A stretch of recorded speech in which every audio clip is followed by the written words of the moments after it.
Nakita na natin yung mga mali, nakita natin yung needs to improve, nakita natin yung potential pa niya, mas mapaganda pa. Personally, makikialam ako. Magsisimula sa panibagong termino si Konsehal Eric Gonzalez bilang bahagi ng ika-12 sangguniang panglungsod ng Pasig. Kabilang sa mga inaasahan sa pagbabagong ito ay ang pakikipag-ugnayan at pagtutulungan ng bagong komposisyon ng konseho upang makabuo ng mga polisiya at panukala na makatutugon sa pangangailangan ng lungsod sa ilalim ng iisang prinsipyo. Excited na ako harapin yung bagong konseho, 12 Council. Tingin ko mas maganda yung balitaktakan nito, mas maganda yung mga ma-achieve natin this time, knowing na iisa yung vision nating lahat at magiging mas masaya to at mas magiging productive at the same time.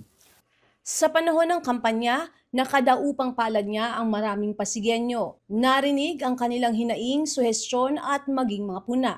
Ang mga ito ay itinuturing niyang mahalagang gabay sa muling pag-upo sa tungkulin bilang bahagi ng responsibilidad na nakaatang sa bawat halal na opisyal.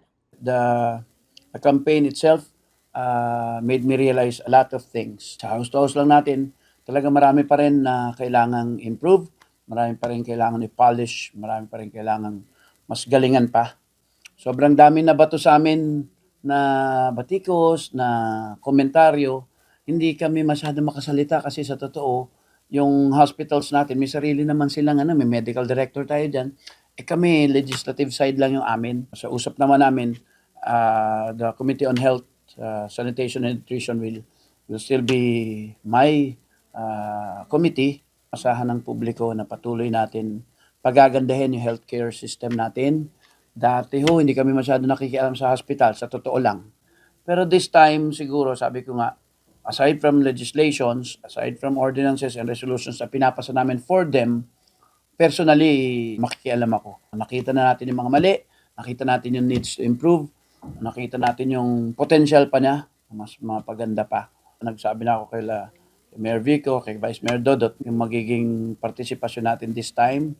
Kung dati-dati, medyo tahimik tayo sa ibang mga issues, may mga personal concerns tayo na gusto natin this time, gagawin natin lahat to. Bilang pinuno ng komiteng tumututok sa kalusugan, muli niyang pagtutuunan ng pansin ang pagpapalakas ng healthcare system ng lungsod. Ayon sa kanya, layo niyang masigurong mas epektibo, mas accessible at mas maayos na ang serbisyo para sa lahat ng sektor ng komunidad.